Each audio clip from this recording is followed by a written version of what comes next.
Oke, selamat pagi anak-anak sekalian. Selamat Pagi, Pak. Bagaimana kabarnya hari ini? Baik, Pak. Baik, Pak. Baik. Oke, sebelum kita mulai pembelajaran kita berdoa sejenak yang dipimpin oleh ketua kelas. Coba Ananda Novita, tolong dipimpin doanya ya. Baik, Pak. Baik, teman-teman, sebelum kita mulai pembelajaran kita hari ini, mari kita berdoa terlebih dahulu sesuai dengan kepercayaan dan keyakinan kita masing-masing. Berdoa dimulai. Berdoa selesai. Sudah, Pak. Oke. Ya, terima kasih Novita. Untuk menanamkan semangat nasionalisme kepada kita semua, alangkah baiknya untuk memulai pembelajaran ini kita bernyanyi lagu nasional Bagimu Negeri yang dipimpin oleh Ananda Ayu. Baik, Pak. Terima kasih. Ayo teman-teman, sikap sempurna. Bagimu negeri jiwa raga kami. Saya mau absen dulu sebelum kita mulai ya. Apakah ada yang tidak hadir? Hadir semua. Hadir, Pak. Semangat untuk memulai pembelajaran hari ini ya bersama Bapak. Semangat, Pak. Semangat, Pak. Oke, pada pembelajaran sebelumnya kita telah pelajari pengertian dan bentuk-bentuk mobilitas sosial. Nah, kali ini saya mau mereview ulang pembelajaran kita yang lalu. Saya mau bertanya, siapa di antara kalian yang mengetahui apa yang dimaksud dengan mobilitas sosial vertikal? Saya, Pak. Oke, Ananda Charles, silakan Nak.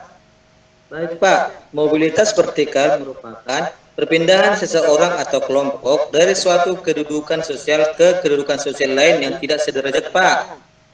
Oke, baik. Ternyata kalian masih ingat ya apa yang kita pelajari minggu yang lalu.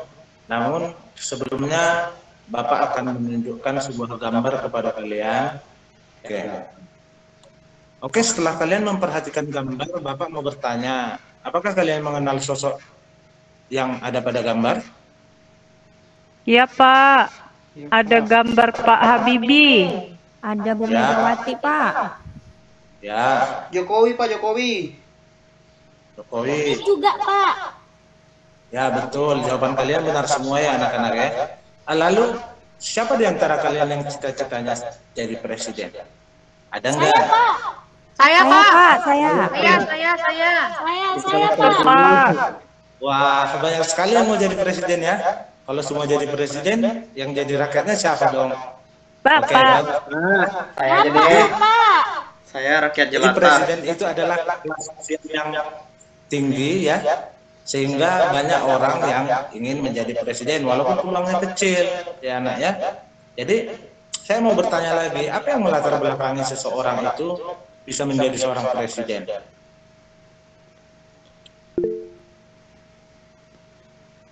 Karena kerja kerasnya, Pak. Saya, Iya, Pak. karena Pendidikan, kerja Pak. keras. Dari Lalu pendidikannya.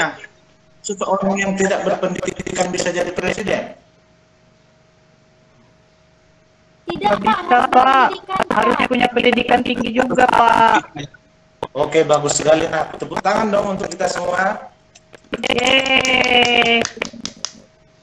Jadi untuk menjadi seorang presiden, anak-anak, Bapak sekalian harus rajin belajar dan bekerja keras. Mudah-mudahan di antara kalian nanti bisa jadi presiden ya. Amin. Kita masuk ke materi pembelajaran kita. Saya terangkan dulu apa yang menjadi tujuan pembelajaran kita pada pagi hari ini. Tujuannya agar kita mengetahui faktor yang mempengaruhi baik faktor pendorong maupun faktor penghambat mobilitas sosial, sehingga dengan mengetahui faktor pendorong dan faktor penghambat mobilitas sosial, kalian dapat manfaat ya, untuk mengetahui bagaimana kalian bisa meningkatkan status sosial kalian di dalam keluarga maupun di dalam masyarakat. Demikian. Lalu yang pertama sekali materi pembelajaran kita hari ini adalah faktor pendorong mobilitas sosial ya. Dari gambar presiden yang Bapak tampilkan ini, apakah beliau itu semua berasal dari kaum bangsawan? Tidak, Pak. Tidak, Pak. Tidak, Pak. Para presiden itu hanya Ibu Mega yang merupakan keturunan dari Presiden Soekarno, namun selebihnya tidak, ya nak ya. Iya, Pak. Ya, Jadi Pak. semua itu tidak terlepas dari sistem sosial dan struktur sosial di masyarakat Indonesia yang terbuka, sehingga siapapun bisa jadi presiden. Gambar kedua yaitu di sini ada kisah inspiratif tentang seseorang dari pemungut bola menjadi pengusaha sukses, ya. Ini coba tolong kamu baca yang Bapak tampilkan. Dari tampilan tersebut menurut kamu apa yang bisa kamu tangkap dari cerita inspirasi tersebut? Ada yang bisa, nak?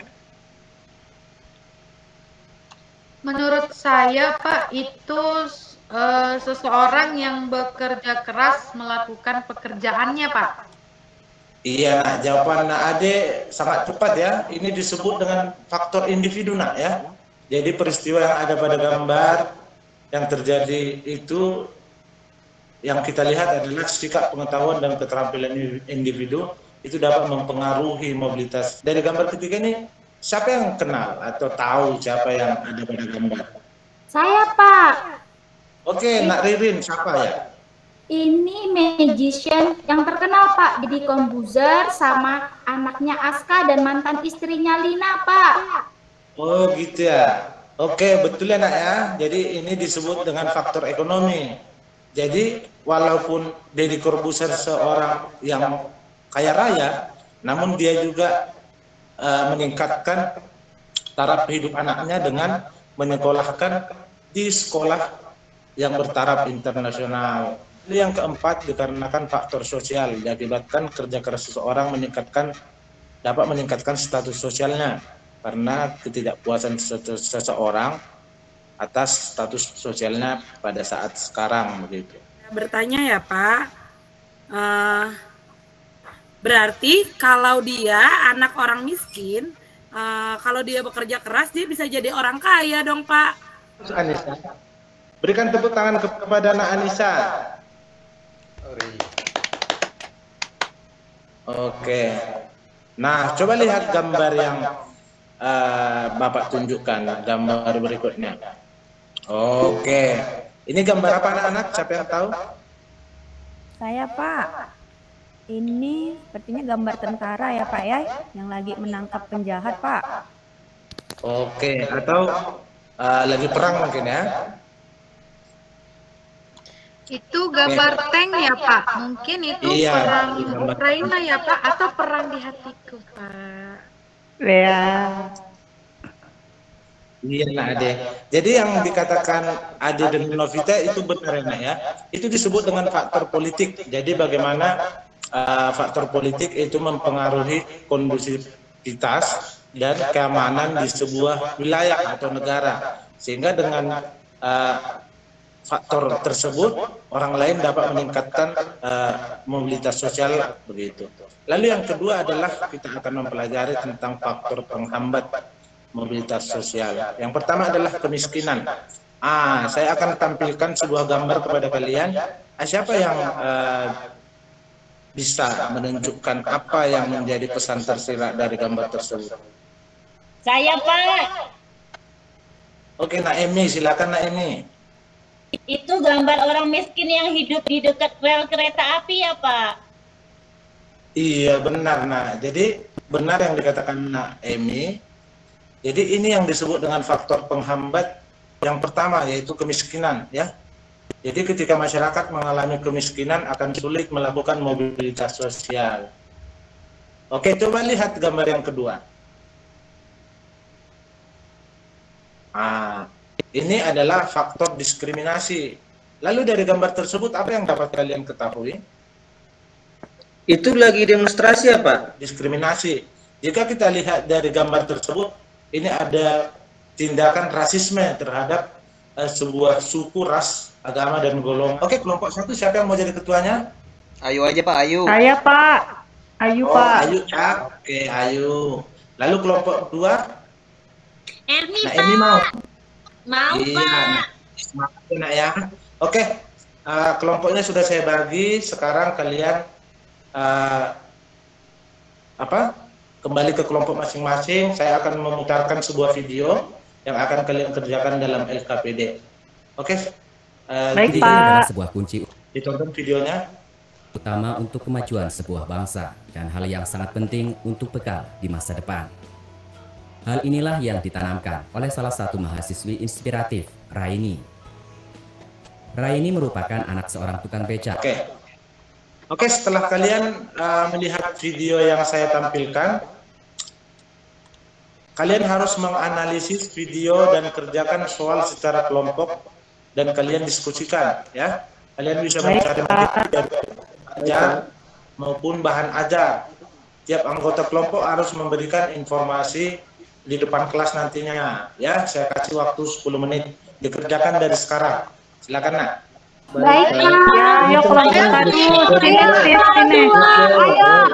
Ayo, Parjo, kamu cari di internet. Nisa dari di buku ya, Pak.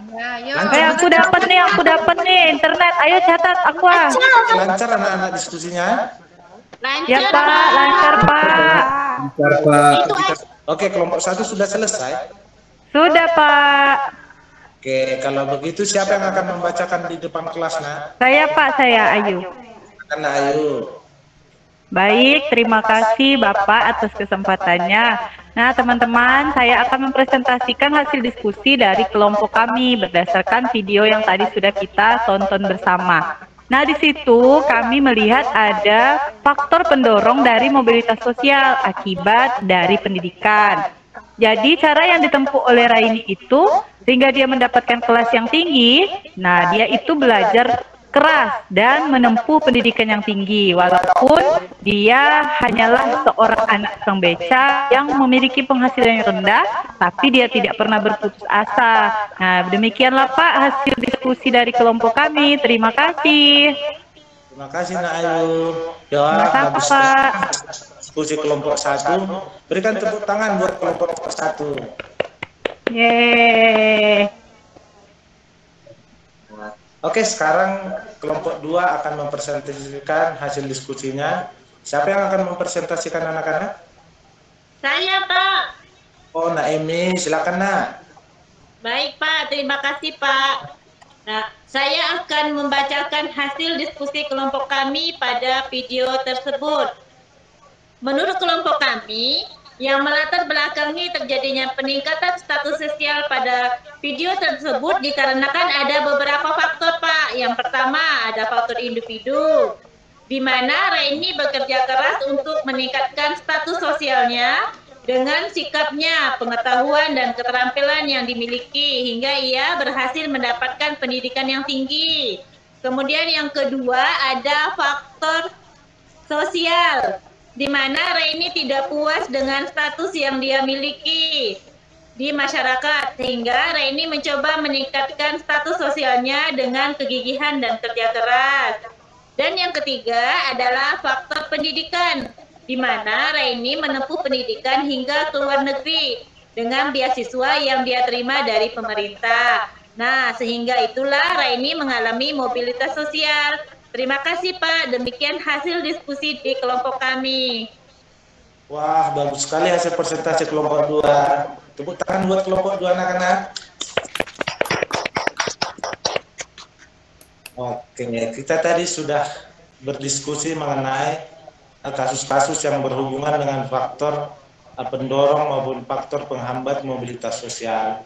Dari hasil diskusi kalian, saya dapat memberikan penguatan kepada kalian bahwa setiap orang yang bisa meningkatkan status atau kelas sosialnya asal dia mau berusaha dan bekerja keras, baik itu melalui kemauan dari individu tersebut maupun melalui pendidikan atau faktor-faktor sosial lainnya begitu. Nah, sekarang Bapak bagikan evaluasi untuk kalian. Nah, kalian akan mengerjakan evaluasi penugasan materi pembelajaran hari ini. Dikerjakan selama 5 menit ya, Nak ya. Setelah itu kalian akan mengumpulkan, akan saya periksa nantinya sebagai evaluasi kepada kalian apakah kalian sudah memahami materi yang saya berikan atau tidak. Dimulai dari sekarang, 5 menit. Baik, Pak. Silakan. Baik, Pak. Baik, Pak. Oke, kalau sudah nak, silakan dikumpul. Baik, Pak. Ya, Pak. Oke, sudah saya kumpul ya. Oke, terima kasih anak-anak sekalian. Kalian adalah anak-anak yang aktif. Bapak sangat suka di kelas ini karena memang kalian aktif, mau belajar dan bersemangat begitu. Kalian adalah anak-anak yang menyenangkan.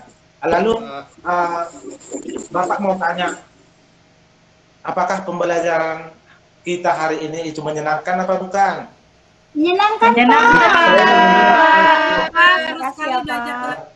Ketua kelas untuk menutup pembelajaran kita pada pagi hari ini, saya berikan kesempatan kepada ketua kelas untuk menutup dengan doa. Silakan Ananda Novita. Mari teman-teman untuk mengakhiri pembelajaran kita hari ini, mari kita akhiri dengan berdoa menurut agama kepercayaan dan masing-masing. Berdoa dimulai. Terima kasih ya Pak. Dan sampai jumpa minggu depan.